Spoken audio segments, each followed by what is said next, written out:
how are you? I hope so you are fine at your home. Today we start going our English grammar. Topic है conjunctions. आप लोग जो आज पढ़ेंगे हम कंजक्शंस क्या होते हैं? जिन शब्दों की सहायता से दो वाक्यों को जोड़कर एक नया वाक्य बनाते हैं, एक वाक्य जो बनाया जाता है उन्हें कंजक्शंस कहते हैं। ये जो कंजक्शंस होते हैं इनको ज्वाइनिंग वर्ड्स भी कहते हैं, जो दो सेंटेंस को ज्वाइन करने का काम करते हैं। तो देखिए, a word or group of words that connect two or more words, clauses, verses or sentences are called conjunctions। जो वर्ड दो वाक्यों को जोड़कर एक वाक्य बनाता है या उनसे एक वाक्य बन जाता है उन्हें कंजक्शंस कहते हैं। मुख्य कंजक्शन कितने प्रकार के होते हैं? आपके सामने मेन कंजक्शंस है बोथ और एंड। दूसरा है सच, दैट। थर्ड मैंने लिया है टू और टू, सो और दैट और व्हेन। ठीक है, ये 5 कंजक्शन मैंने मेन जो 5 कंजक्शंस थे वो लिए हैं। इसके अलावा और भी कंजक्शन होते हैं जिसे हम समझेंगे। तो चलिए स्टार्ट करते हैं। कंजक्शंस बोथ एंड, बोथ और एंड। बोथ और एंड इसका प्रयोग हम दो प्रकार से करते हैं।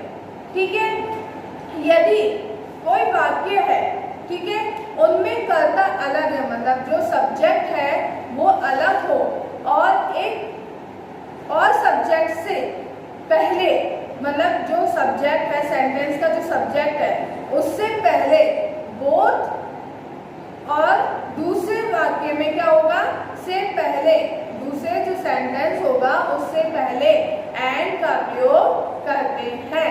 ठीक है, जब एक सब्जेक्ट है, सब्जेक्ट, तो सब्जेक्ट से पहले हम लोग लिखेंगे बोथ, फिर उसके बाद जो सब्जेक्ट है मतलब जो काम करने वाला है उसका नाम लिखेंगे, फिर दूसरा जो सब्जेक्ट है, जो दूसरा व्यक्ति है या दूसरी चीज है, कोई भी चीज हो सकती है सब्जेक्ट में, ठीक है, उनसे पहले हम एंड का प्रयोग करेंगे। तो देखिए, फॉर एग्जाम्पल मैंने कहा सीता इज ब्यूटीफुल और सुनीता इज ऑल्सो ब्यूटीफुल। तो सीता इज ब्यूटीफुल गर्ल, फिर फुल स्टॉप है, उसके बाद है Sunita is also beautiful girl। ठीक है, तो यहाँ पे मैंने एक सेंटेंस लिखा है सुनीता भी ब्यूटीफुल है और सीता भी ब्यूटीफुल है। तो इन दोनों सेंटेंस को हम जब अगर बोथ और एंड का यूज करते हैं तो लिखेंगे बोथ सीता, बोथ सीता। अब बोथ सीता और कौन है, दूसरी सुनीता, तो सुनीता से पहले हम क्या लगाएंगे एंड सुनीता। समझ में आया आपको? Both Sita and Sunita. अब ये दोनों गर्ल्स हैं तो यहाँ पे इसकी जगह हेल्पिंग वर्ब क्या हो जाएगी, आर, क्योंकि यहाँ तो सीता एक सिंगुलर थी, सुनीता फिर उसमें सिंगुलर है, लेकिन यहाँ सीता और सुनीता दोनों ही आ गए तो यहाँ पे इसकी जगह आर लग जाएगा, आर ब्यूटीफुल गर्ल्स। समझ में आ रहा है आपको? क्लियर है? तो यहाँ पे देखिए सब्जेक्ट, जैसा मैंने आपको समझाया था कि सब्जेक्ट से पहले, तो यहाँ सीता एक सब्जेक्ट है, उससे पहले मैंने किसका यूज किया, बोथ का, और सुनीता दूसरा सब्जेक्ट है तो सुनीता से पहले मैंने एंड का यूज किया। क्लियर है आपको?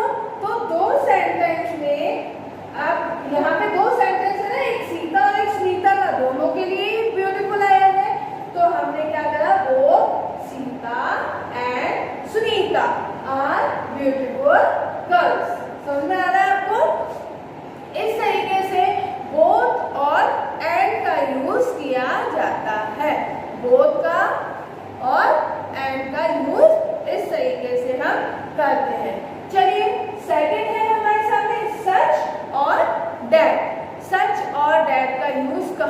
होता है।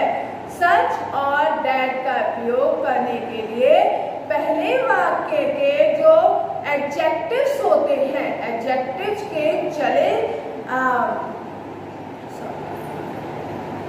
एडजेक्टिव के पहले सच का प्रयोग किया जाता है और इसके प्रारंभ में ही दैट का मतलब कि जो तथा वाक्य के प्रारंभ में जो दूसरा वाक्य होगा उसके प्रारंभ में ही यानी स्टार्टिंग में ही दैट का प्रयोग करते हैं।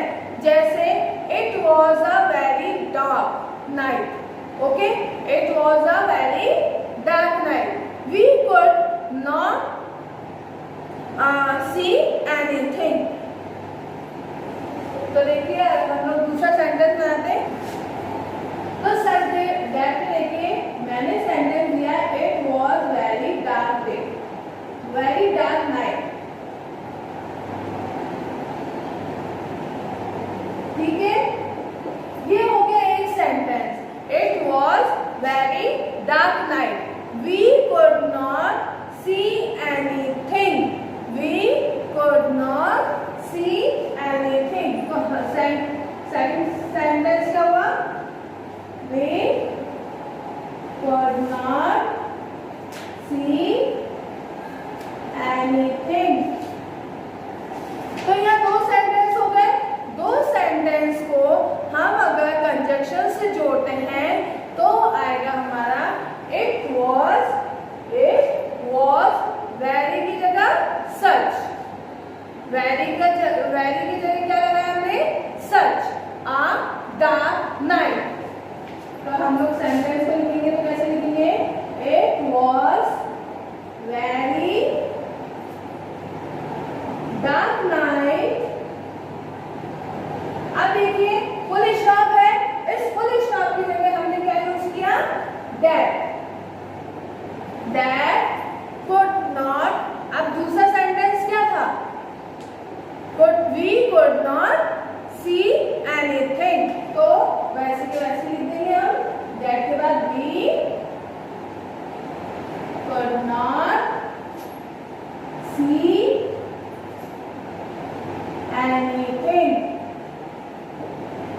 क्लियर है आपको? तो देखिए हमने सच का यूज कहाँ किया? It was a very dark, है ना? तो इट वॉज वेरी की जगह मैंने क्या लिखेंगे हम? सच। वेरी की जगह क्या लिखेंगे? सच।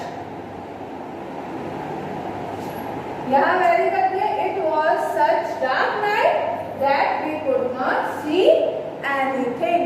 तो जो स्ट्रक्चर का प्रयोग करने के लिए पहले वाक्य के एडजेक्टिव के पहले सच का प्रयोग किया और उसके वाक्य के प्रारंभ में हमने जो सेकंड वाक्य था, सेंटेंस था, उसके स्टार्टिंग में ही हमने दैट का प्रयोग कर दिया। फुल स्टॉप की जगह हमने क्या कर दिया? जो सेकंड सेंटेंस है वो कॉमा में भी हो तो आपको क्या करना है? उसकी जगह जब सेकंड स्टार्ट हो रहा हो सेंटेंस उससे पहले आप दैट का प्रयोग करेंगे। समझ में आया आपको बच्चों? अब हमारा थर्ड है टू और टू। देखिए नेक्स्ट है टू और टू का यूज। तो इस स्ट्रक्चर में टू का अर्थ होता है बहुत। ठीक है, इतना कि।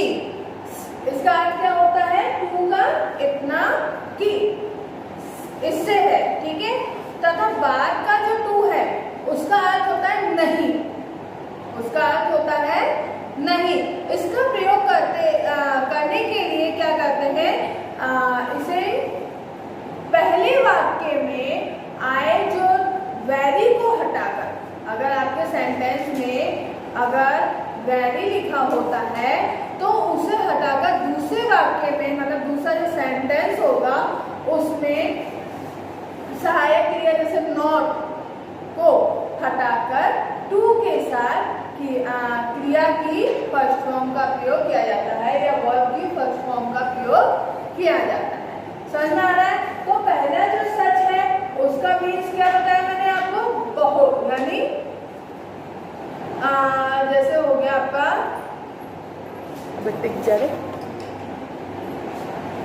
इतना की सच का क्या हुआ? इतना की। और टू का यूज कहाँ होता है? टू का मीन्स होता है नहीं। तो जहाँ वेरी हो उसको हटा देना है और दूसरे वाक्य में अगर नॉट हो उसको हटा देना है। ठीक है, तो देखिए sentence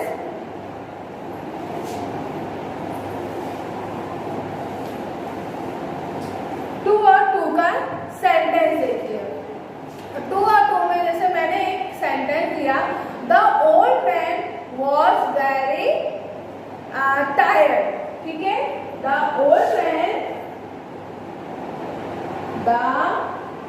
old man was very tired.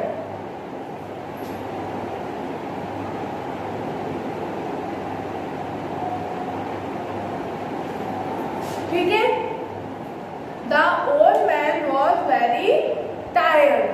ठीक है, अब इसमें फर्स्ट सेंटेंस हो गया, समझ में आ रहा है आपको? इसका फर्स्ट सेंटेंस कंप्लीट हो गया। Second sentence, he could not walk fast. ठीक है,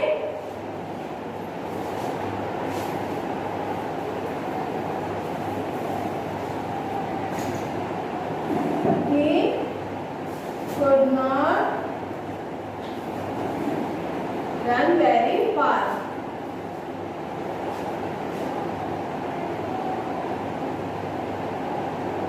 ये सेकंड सेंटेंस हो गया आपका कि he could not run very fast या walk very fast.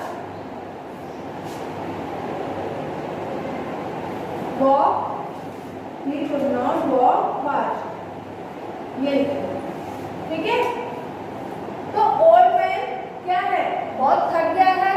तो यहाँ पे देखिए वेरी का यूज है ना, और आपको वेरी की जगह किसका यूज करना है? टू। कौन सा टू? ये वाला टू है ना। तो इस वेरी की जगह टू और टायर्ड का वही। अब ये जो ही कोड है ये सेंटेंस दोबारा नहीं रिपीट होगा क्योंकि ये किसके लिए यूज हो रहा है? मैन के लिए। तो टायर्ड, अब देखिए नॉट का यूज है। किसका यूज है? नॉट का। तो उस नॉट की जगह हमको क्या यूज करना है? टू का। कौन से टू का? इस टू का। मैंने आपको बताया ना, वेरी के प्लेस पे आपको टू का यूज करना है और इस नॉट का मीन्स ही टू है इस जगह, तो इसकी जगह टू का यूज करना है। समझ में आ रहा है आपको? तो हम लोग जब सेंटेंस लिखेंगे तो लिखेंगे the old man was too tired to walk fast. Too tired to walk fast. तो देखिए लिखते हैं इसको, हम समझते हैं। The old man was too tired. अब ही कुड नहीं आएगा, इसलिए क्या आएगा? टू। ये पूरा का पूरा सेंटेंस नहीं यूज होगा क्योंकि ये किसके लिए आ रहा है? मैन के लिए। इस नॉट को हटा देंगे, इसकी जगह टू का यूज कर दिया, वैसी सेंटेंस वॉक फास्ट। समझ आ रहा है आपको? अब हमारा ये आई थिंक आपको समझ आ गया होगा, जहां वेरी और नॉट लगा है वहां आपको टू का यूज कर देंगे। तो देखिए जैसे सेंटेंस है, the old man was very tired, he could not walk fast. तो the old man was very की जगह मैंने किसका यूज किया है? टू का। किसका यूज किया है? टू का। और टायर्ड वैसे लिख दिया। ही कोड किसके लिए है? तो ओल्ड मैन के लिए। तो यहाँ ही कोड नहीं लिखेंगे, नॉट के प्लेस पे किसका यूज कर दिया हमने? टू का। ठीक है, नॉट टू वॉक फास्ट, वैसी सेंटेंस लिख दिया। ठीक है, नेक्स्ट देखिए सो दैट। सो दैट का यूज कहाँ होता है? सो का अर्थ होता है इतना और दैट का अर्थ होता है कि। इतना कि। इसका प्रयोग करने के लिए जो फर्स्ट सेंटेंस होगा उसमें जो एडजेक्टिव से पहले जो वेरी लगा होगा, एडजेक्टिव से पहले आप जो सेंटेंस देखोगे उसमें एडजेक्टिव से पहले वेरी का यूज होगा, तो उस वेरी की प्लेस पे आप सो का यूज कर दोगे। ठीक है, और उसके बाद वेरी को हटाकर सो का यूज कर दोगे। और जो दूसरा सेंटेंस होगा वो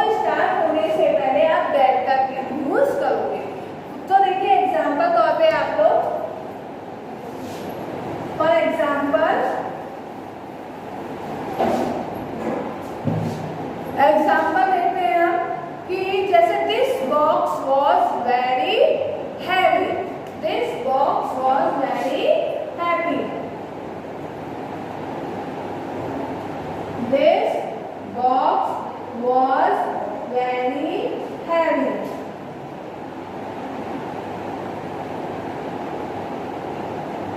ठीक है, this box was very heavy.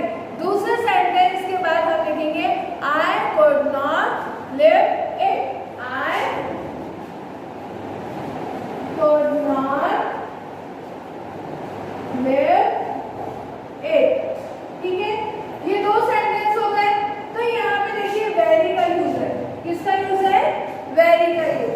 और यहाँ पे सेकंड सेंटेंस हैवी एडजेक्टिव है, एडजेक्टिव से पहले वेरी का यूज किया हुआ है। और सेकंड सेंटेंस है उस फुल स्टॉप की जगह आपको किसका यूज करना होगा, दैट का यूज करना होगा। ठीक है, तो दिस बॉक्स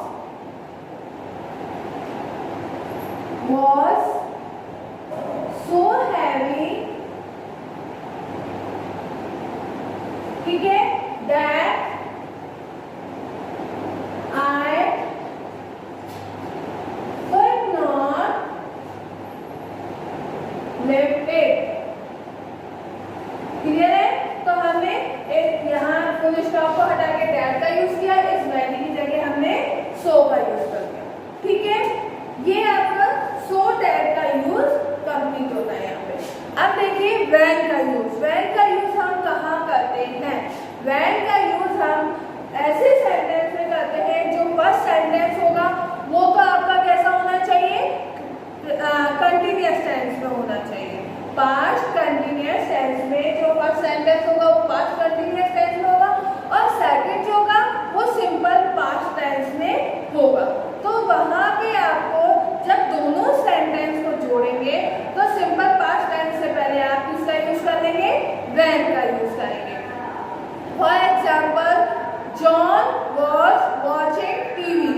ठीक है, John was watching TV, his mother called him. मैंने सेंटेंस लिखा John was watching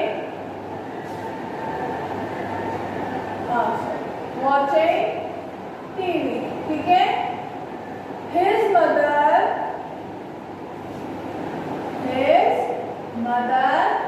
called him. Clear है? तो यहाँ पे देखिए John was watching TV past continuous tense में है ना, जॉन वॉज वॉचिंग टीवी, तो ये पास्ट कंटिन्यूअस टेंस में है।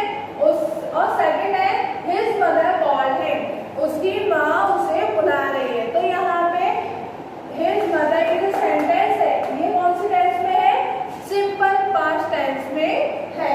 ठीक है, तो हम इससे पहले इस सिंपल पास्ट टेंस से पहले किसका यूज करेंगे, व्हेन का। तो ये फुल स्टॉप की जगह हम किसका यूज करेंगे, व्हेन का यूज करेंगे। तो वैसे वैसे सेंटेंस बनेगा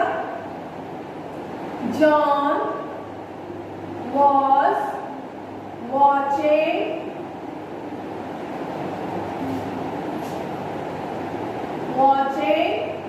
TV when his mother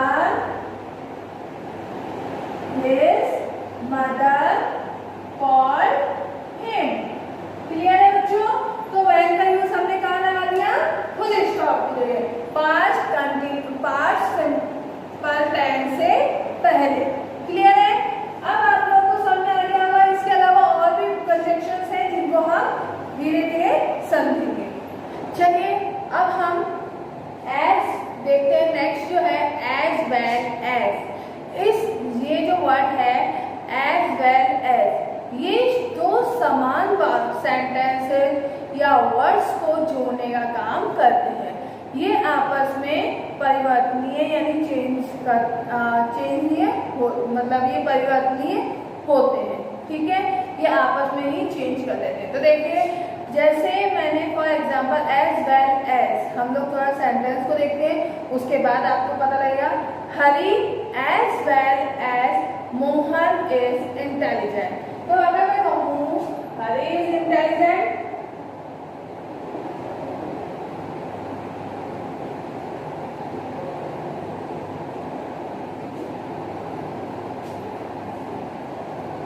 intelligent, Mohan is intelligent. तो मुझे इसको अगर एज वेल एज में चेंज करना होगा तो मैं लिखूंगी हरी, ठीक है, Hari as well as Mohan is intelligent. Hari भी उतना इंटेलिजेंट है जैसा कि मोहन है। तो यहाँ पे मैं अगर सेंटेंस को एज वेल एज में चेंज करूंगी तो लिखूंगी हरी as well as हरी as well as मोहन। अब मैंने किसको ले लिया? मोहन को।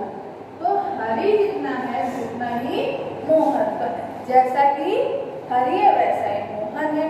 तो as well as का जैसा कि वैसा, ठीक है। तो हरी जैसा हरी है वैसा ही मोहन इंटेलिजेंट। तो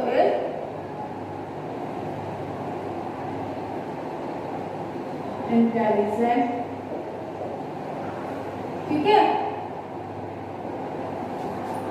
जितना कि हरी इंटेलिजेंट है उतना ही मोहन भी इंटेलिजेंट है। तो Hari as well as Mohan is intelligent, ठीक है। नेक्स्ट है नॉट ओनली बट आल्सो।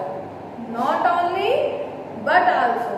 तो यहाँ पे जब हम सेंटेंस बनाते हैं नॉट ओनली बट ऑल्सो का, तो इसमें देखिए सबसे पहले हमें जो वाक्य है उससे पहले नॉट ओनली का यूज करते हैं और सब्जेक्ट के फिर उसमें जो सब्जेक्ट होगा उसके बाद बट ऑल्सो का यूज करते हैं और सब्जेक्ट फिर जो सेकंड सेंटेंस का सब्जेक्ट होता है उसको लिखते हैं।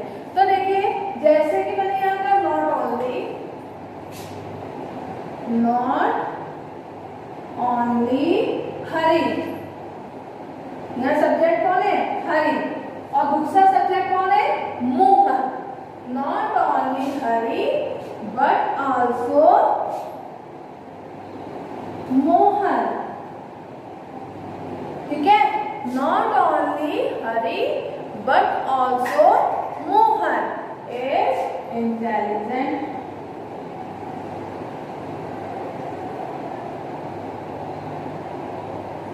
क्लियर है?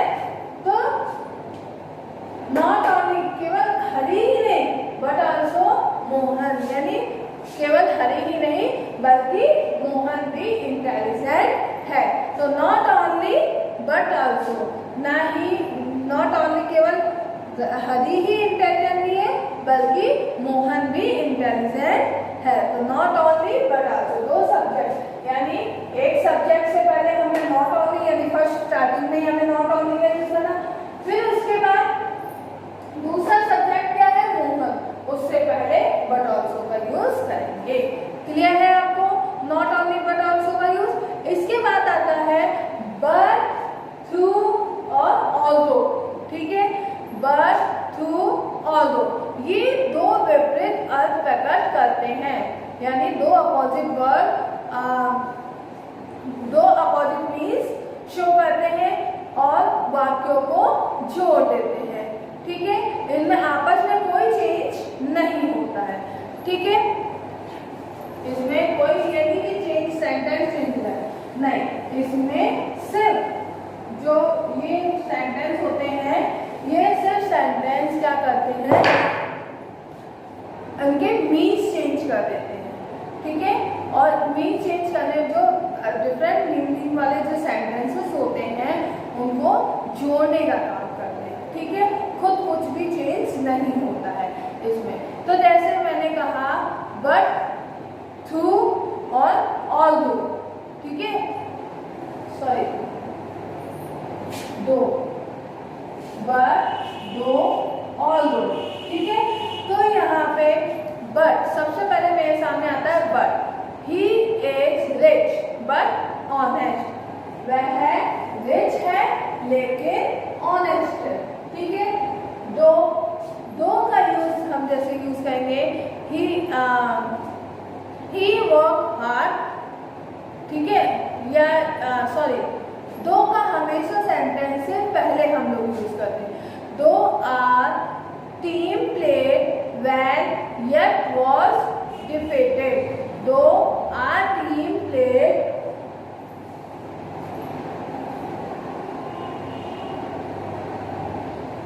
2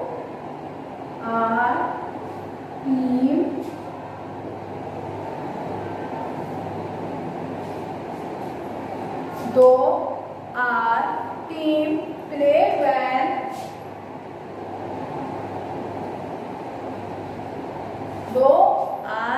team play when yet was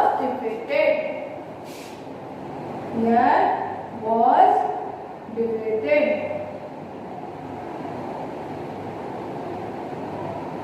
ठीक है, तो हमने दो का यूज कहाँ यूज किया है? सेंटेंस के आगे। ठीक है, इसके बाद है ऑल्दो का यूज भी हम लोग सेंटेंस के आगे लगाते हैं और बाकी का सेंटेंस वैसे के वैसे ही लिख देते हैं। तो आप लोग को समझ में आ गया। एक तो बट का यूज कहाँ यूज किया मैंने? जैसे मान लो he is poor, वह गरीब है, but honest। अगर इसी को सेंटेंस में दो सेंटेंस बनाऊंगी तो बनाऊंगी he is poor, है ना, he is honest, full stop, he is honest। लेकिन बट का यूज करूंगी तो ये जितना भी सेंटेंस था वो हटा दूंगी, उसकी विशेषता लिख दूंगी। ठीक है, तो he is poor but honest। और दो का यूज करूंगी तो सेंटेंस के आगे लगा दूंगी दो का, बाकी सेंटेंस वैसे की वैसे लिख दूंगी। ठीक है, ऑल दो का भी मैं पहले ऑल दो लगाऊंगी, उसके बाद सेंटेंस वैसे की वैसे होता जाएगा। आपको यहाँ तक आई थिंक कोई कंफ्यूजन और तो बचा नहीं होगा मुझे लगता है। ठीक है, अब आपको आता है आइदर नो। तो आइदर और नाइदर नो का यूज करते हुए हमें ये ध्यान रखना होता है, ये दोनों ही विकल्पों में से एक विकल्प को चुनना और व्यक्त करना होता है। मतलब एक जो विकल्प है आइदर और नाइदर नो, तो इनमें से एक ही को चुना जाता है। तो जैसे ही मस्ट बी, और जैसे हम लोग इसमें एक है आइदर और neither not. Either he is mad और ही, ठीक है, आइदर जैसे एक सेंटेंस बना आइदर ही इज मैड और ही एक्ट्स मैडनेस। आइदर और का बता रही पहले मैं, ही इज मैड,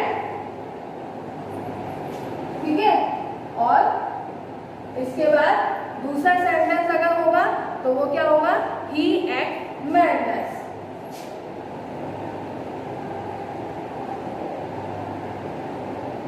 अब इसको सेंटेंस को मैं अगर एज और आइदर और का यूज करके बनाती हूँ तो लिखूंगी आइदर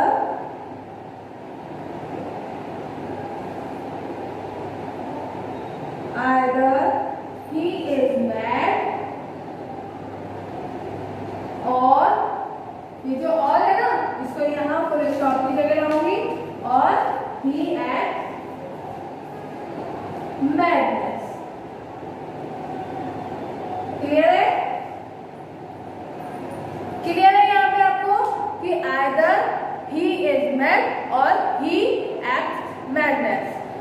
अब नाइदर नॉर का यूज हो तो नाइदर आ बोरोज नॉर आ लीगर, नाइदर आ बोरो नॉर आ लैंडर बी। क्लियर है? तो आइदर का यूज, नाइदर का यूज स्टार्टिंग में आपने कर दिया, बाकी सेंटेंस में लगाया नॉर आ लैंडर बी। ठीक है, इसके बाद आता है हमारे सो दैट का यूज। सो दैट का यूज हम लोग जब करते हैं, ये बच्चों 8th क्लास 7th और 8th क्लास के लिए बहुत इंपॉर्टेंट है, तो ध्यान दीजिए। सो दैट का यूज कहाँ होता है? सो दैट यह कारण व्यक्त करता है, किस कारण ये हुआ है। तो जैसे he saved some food, he saved some food so that he should not go hungry। ठीक है, जैसे दो सेंटेंस हैं, he saved, ठीक है, एक सेंटेंस मैंने लिखा he saved some food, ठीक है। एक सेंटेंस में मैंने ये लिख दिया, he saved some food so that he, अब जैसे मैं so that को हटा दूं तो इसका सेंटेंस दूसरा क्या बनेगा, he should not go hungry।